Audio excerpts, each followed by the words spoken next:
Any success I had felt like wild success to me, frankly, because of my perspective. There was a moment in time where I was very confident that my financial standing was going to be secure for probably the rest of my life because the financial planning practice we had built was very stable. If you are not doing anything you're not doing in the service of others, I think even if it's profitable, will not make you end up feeling satisfied and happy. Whereas if you're doing something in the service of others, I think that's a version of profit.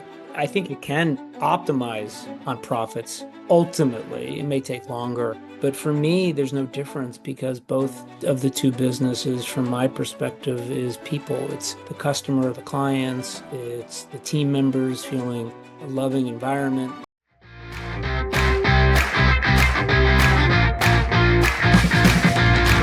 Welcome to Leading to Profit. I'm your host, Kevin Bees, and I've dedicated my career to empowering business leaders like you with the leadership skills, performance psychology they need to build thriving businesses.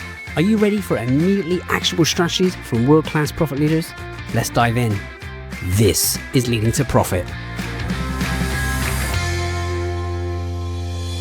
Episode 271. Today we have David Steele. David is the co-founder and CEO of One Wealth Advisors, a $1 billion independent wealth RIA firm dedicated to helping clients simplify their lives and achieve financial goals through comprehensive planning and advisory services.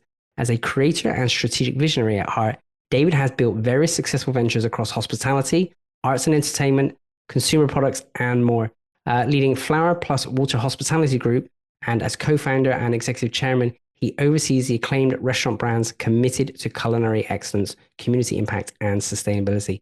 David, welcome to the show today. Thanks for having me. David, you have such an array of skills in there. I'm struggling to know where to begin. Let's begin with the fact that you are the co-founder and CEO of a business with a $1 billion independent wealth RIA firm. Tell us more about your work there and what you do. We're an overnight 34-year success. I started that practice in 1991, really grew up in a pretty modest background, had to work all the way through high school and college, which I did in restaurants, and got out of college and wanted to have financial security. And so I made the decision to go into what ultimately, it wasn't called then financial planning, but we now call it financial planning, and sort of built that practice one client at a time. Over a lot of years. And so it's, when you hear we have over $1 billion in assets under management now, it sounds very impressive. But if you could have joined me along the way, it was sort of really slow and systematic and steady over a lot of years. Wow. And I guess for a lot of years, other people may have been slow and systematic, but they maybe wouldn't have made it through. Tell me, there must have been some challenges or obstacles along the way, to allow you to arrive here. I was 24 at the time, and I think 99.9% of the people I started in the training program, I went, it was a little regional broker dealer type company. And I mean, everybody's gone from the industry except one person, I think. It was just he and I are left because I was 24 and trying to convince a wealthy person who was likely to be older than me that I knew what I was doing was not the easiest thing in the world. And we were all young advisors sort of in the same boat. So it was really, really hard. I mean, it took a long time. And I did make the decision relatively early on to build the business the right way. I don't think I answered your question earlier. What we do is we do comprehensive wealth planning that integrates investment management, estate planning, tax planning, and all the areas of somebody's financial life into a holistic, cohesive plan so people can, frankly, sleep well at night and not worry as to whether or not they took care of something that should have been taken care of financially. So that's what we do. That pitch from a 24-year-old person was not the easiest pitch to make. And so occasionally I would have somebody say yes, but it was a lot of no's. But truthfully, I think if I had grown up in less challenging, with a less challenging background financially, raised by a single mom, two kids, maybe my expectations would have been a little bit higher for how successful I should have been. But frankly, I just wanted to not wanted to not starve and survive. And so any success I had felt like wild success to me, frankly, because of my perspective, I think. Tell me about that shift though, because at some point it was about surviving, but you don't build up an organization the size that you have with the team members that you have just out of a need to survive, do you? It's a really good question. The first hire I made was my brother. I was in the business 5 or 6 years, had established myself somewhat enough to the point where I could afford a team member on my team rather than me doing everything myself. So I think all of a sudden it wasn't just me building the business for me, it was he and I building the business for us. And I suppose instinctively and by my nature, I've had ambition. And I think that wasn't really the first thing motivating me. It was just base needs, survival initially.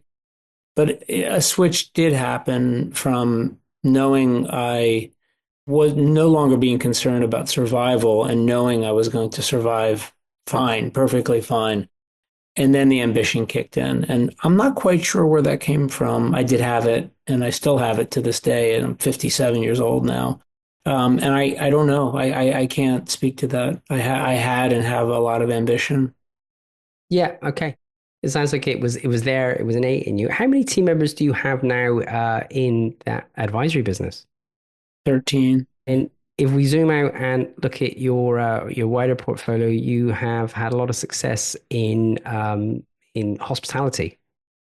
Yeah, I mean, related to, I think, the question you asked earlier about what that transition sort of when you went from survival to ambition, how I phrase it anyway.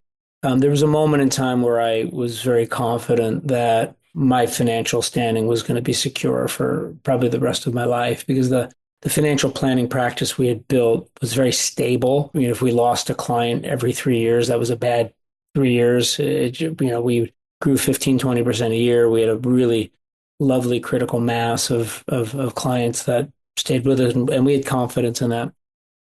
I had written a business plan for a restaurant many years actually prior to me opening my first restaurant. But it wasn't until I had that financial security that was able to go to my brother. And I think we were a team of 4 or 5 people at the time. And I said, hey, I got to scratch this itch. And my brother had been in the restaurant business also in the back of the house as a chef in college. And so he had some empathy for me wanting to open my first restaurant. So I said, I'm going to go. I don't know how much time I'm going to put into this thing. A lot of people think I'm a restaurant investor. I'm an entrepreneur, a restaurateur. I create restaurants. I don't invest in restaurants. I get investors to invest in our restaurants. That's how we ultimately get the capital to do so. I wanted to open a restaurant as an entrepreneur, as a restaurateur.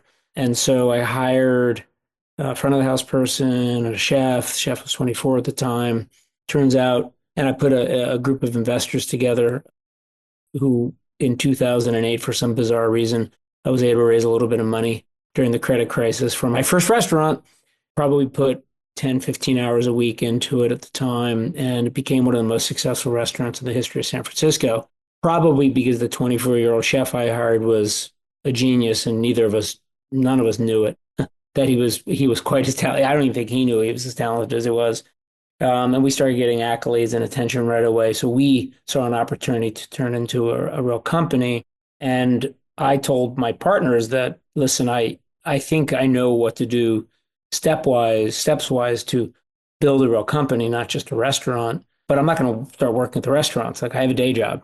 And they allowed me to do it to provide the type of input I was able to provide, strategic planning, organizational development, et cetera, while still maintaining my day job. And I didn't intend it to be two very successful big things. It just worked out that way. It did. And now I think you have 7 acclaimed restaurants. Yeah. Actually opened an eighth today, literally Ah, today. there you go. Well, congratulations. That's amazing. They're And running service right now as we speak.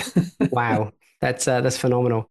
Tell me more about that. So with the very first one, you got it right straight away. So how easy then was it to take that blueprint and use it for the other restaurants, or did you have to tweak and change some things to make the other ones succeed? The second restaurant we opened was an inch from failing within 3 months of opening. Oh, And I mean, I know the name of this podcast, so we can probably talk about this a little bit. There was no profit. It was losing. It was burning $30,000 a month, and Yep.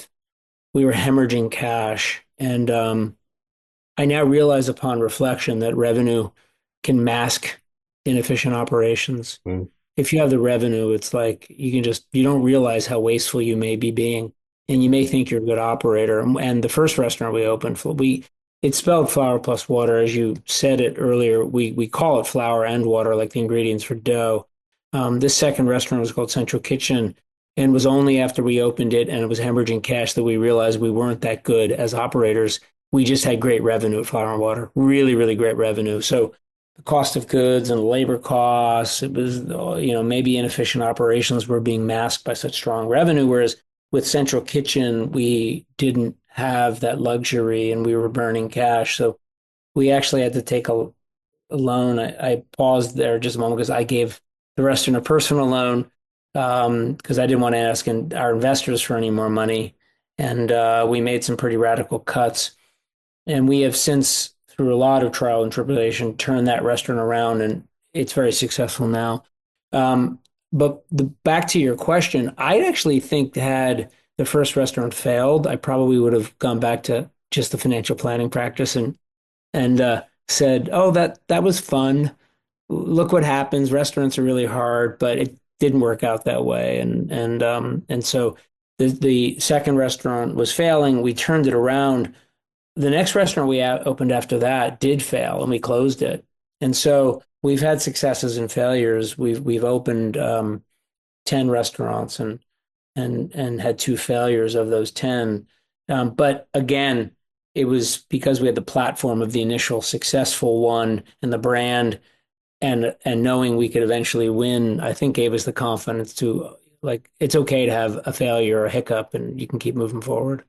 What were your lessons or insights from the two that didn't go the way you wanted? One of them was a bad neighborhood where we put it. I think, it was a bad location. And so I can probably attribute it to that. It was also a concept that, because of the neighborhood and because of the concept, liquor sales were pretty modest. It was more of a beer kind of place. And when you're selling somebody three cans of beer or three draft beers, your absolute dollar profit, your margins can be good. They could even be higher than a bottle of wine, Yep. but it's a lot different than somebody getting a 70 or $80 bottle of wine that may have 30% costs, and the profits, the dollar profits are much, much higher. And so for the same per customer. Um, and so that was the explanation for the first. The second one, I got to tell you, it was perfect. We did everything right. Good location, good concept. It just, we couldn't figure out a way to make it work. And we had a pretty big dispute with the landlord and the investor. We had a single investor for that. So it's a little more complicated, but it's to the extent that I had a playbook that works, we executed it there, but still had a failure. So, Yeah, isn't it interesting? So you did exactly what you did in the other locations, and it just didn't work. It wasn't something wasn't well, what it was the stuff for the restaurants for us that are most successful, what we're known for Italian food, and this other restaurant was a Spanish restaurant, and I do think in the United States, at least, Italian food is a lot more naturally crave worthy for people, and I think top of mind where they want to have dinner than a Spanish restaurant may be, and so there could be something to that. okay. Okay. And it's super fascinating. Now, of course, you got the perspective of having success in two different industries. What are the parallels? What are the things that you maybe learned from one industry that's helped in the other, or what are the things that are maybe different that you've learned? Well, this is my ideology. It's my religion, which is it's always in the service of people. I've been on a bunch of podcasts. Anybody listening to this one, when it's distributed, that's listening is just going to say, "Oh man, here goes Steele again, talking about the one thing he cares about." But it's people. Yeah.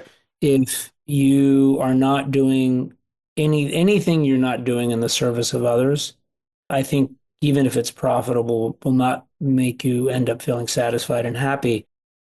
Whereas if you're doing something in the service of others, I think that's a version of profit. Yeah. I think it can optimize on profits. Ultimately, it may take longer.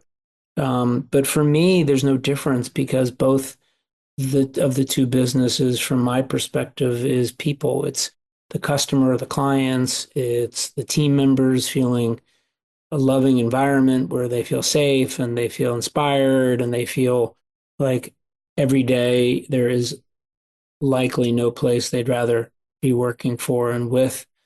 So that's it for me, man. That's what I think about every day I wake up is I obsess over my customers or my clients or my team members. That's all I think about.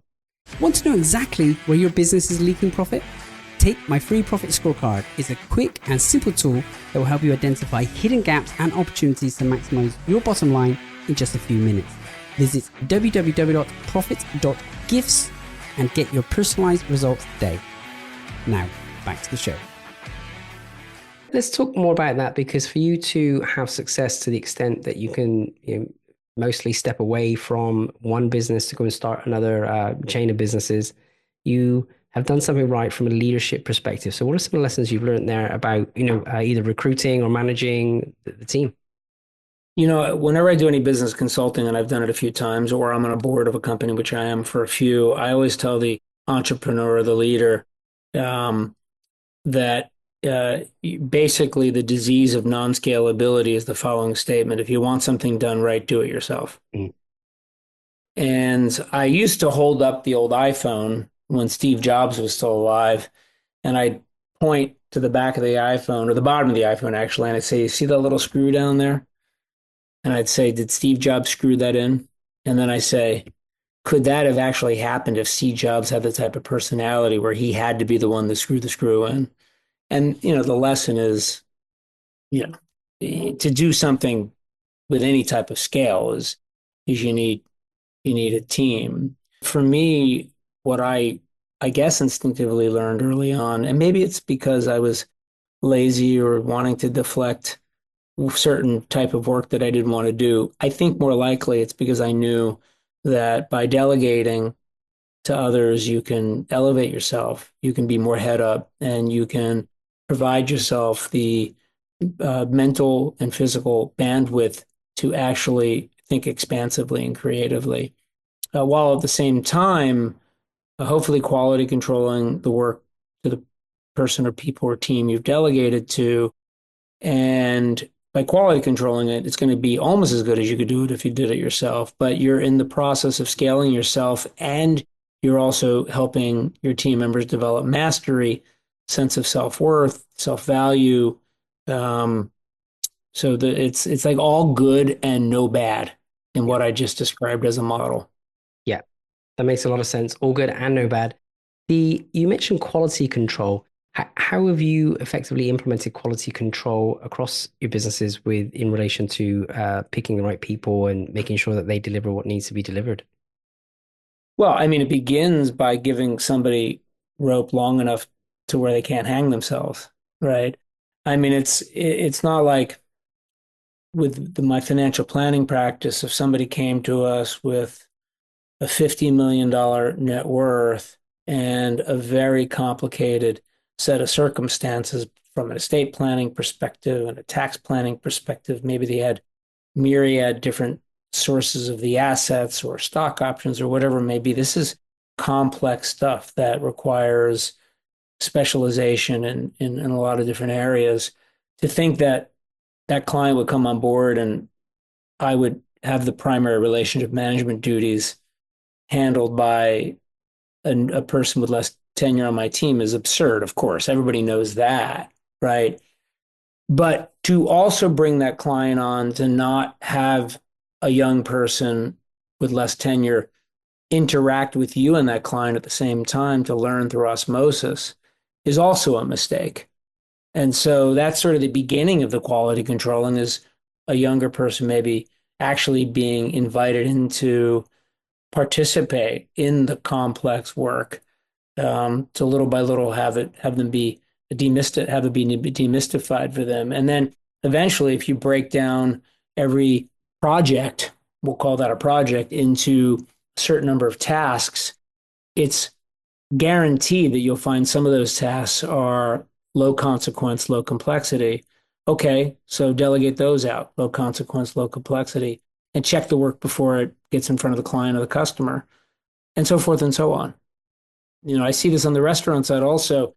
Show me a 60-year-old chef working and cooking in front of a hot line 9 times or 99 times out of 100, a very unhappy person who's not super happy with their lives. On the other hand, show me a chef who is in their 20s and is willing to work 90 hours a week because of they're so passionate about their craft, who then, as they get older, starts to lead other chefs who are younger and are passionate about their craft.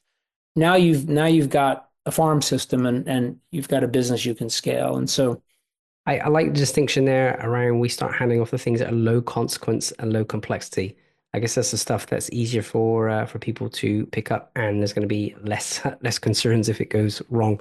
So it's not like we're going to hand them the biggest client, the biggest opportunity, and then it be calamitous for the organization. David, one of the things that we like to ask on the show, we say that the quality of the questions we ask ourselves really impacts the quality of the life that we lead. With that being true, what's one question you've asked that's had the biggest positive impact on your life? I go back to people. It's all for me. I'm sorry to be redundant, but it always comes back to people. And I constantly ask myself the question, how is this person feeling?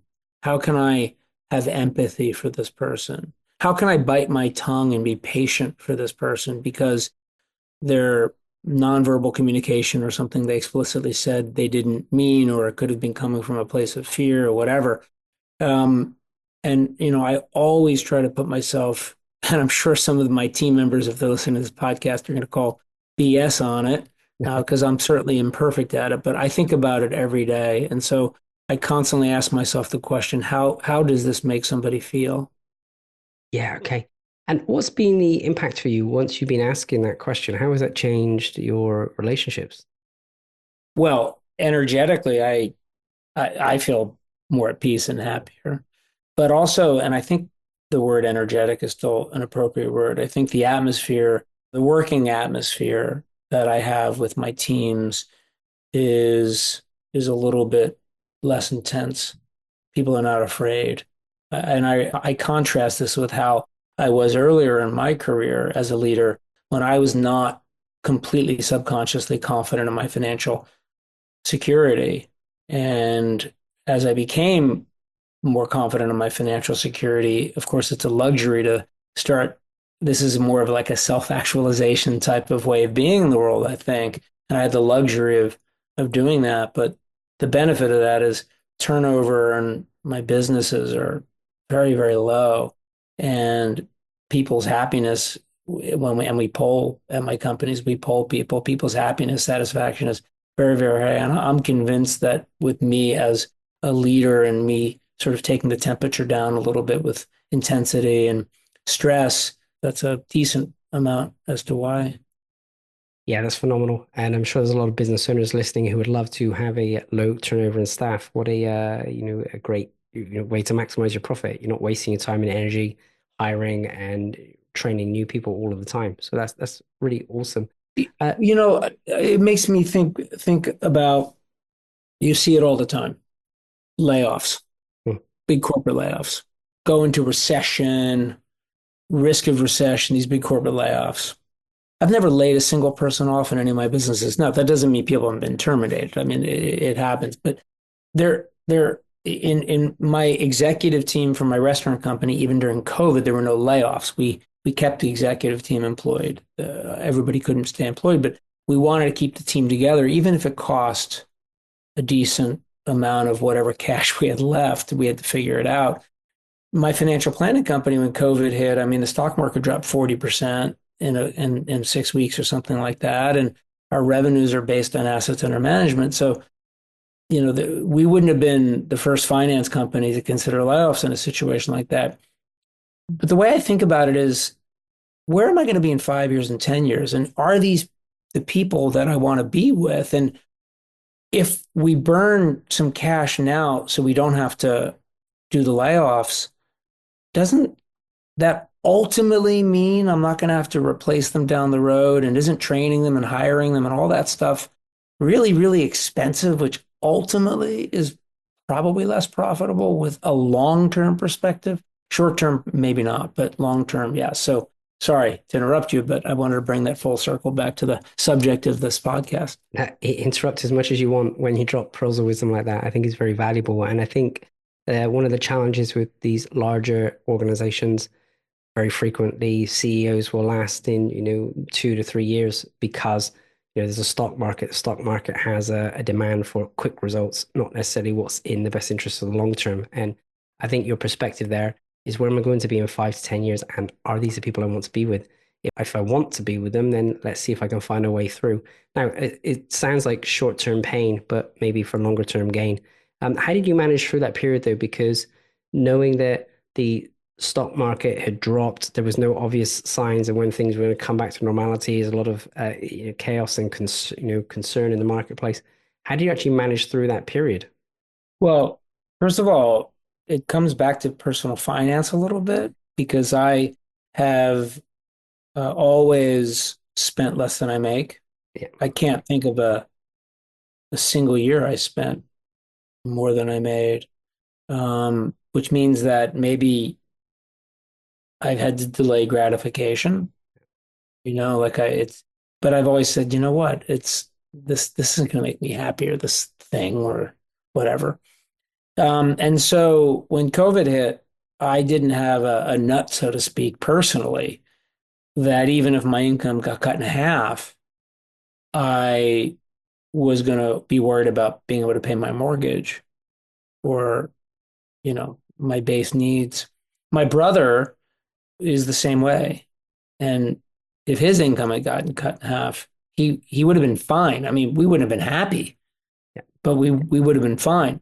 What it allowed me to do is to cut my salary from my restaurant company to zero. yeah, And my executive team, they all took a 40% pay cut because there was like restaurants were screwed, right? But the point being is nobody in the executive team was laid off. yeah. And so it's a lot easier when your when your expectations of what your needs are like are you keep them in check, I think. So I think it starts there, and I think that speaks to a lot of any company. I mean, I'm sure if we're looking at JP Morgan and JP Diamond, he's going to say, yeah, that's fine, a good kid, but that doesn't apply to big companies, and it's just not how we roll. And he couldn't take a 50% pay cut and move the needle on his department. So I acknowledge that this doesn't apply to big business maybe as much as it does small business. But if it's a small business, my goodness, spend less than you make. Like keep your financial your financial situation in check, just in case something you absolutely don't expect might happen. Very clear. Very clear. Spend less than you make. It sounds so simple and so obvious, but it's not a financial discipline that every business owner has. So you make a really valid point. David, you've shared so much wisdom with us today, and I know there's plenty more we could discover from you, but I know you've got to get back to your day. So I wonder if people were listening and wanted to get in contact with you, where's the best place for them to come and find you? www.davidsteele .xyz. So DAVIDSTEELE.xyz. You can then double click on any of the sub businesses if you want to get in touch with me at those as well. Wonderful. Wherever you're listening, click into the show notes. There's a clickable link to take you there. David, do you have any final messages you'd like to share today? No, I mean, said that use the word earlier, expectation, and I've mentioned it before in some podcasts I've been on, but I just love this saying. A client of mine who's become a very, very close friend over the last 25 years, who's a bit of a mentor to me, said to me, happiness is when reality exceeds expectations. And I'd love for everybody to just like take their expectations down a little bit. Doesn't mean you don't have to be ambitious, and then really smell the roses, so to speak, when good things happen. Very cool message to end with. Thank you so much for your time, David. I really appreciate it today. It's my pleasure.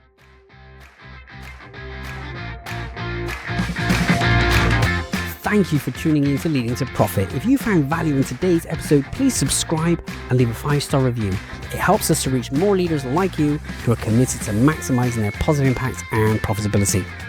Until next time, this is Kevin Lees, and remember, you stop leaking profit when you're engaged in leading to profit.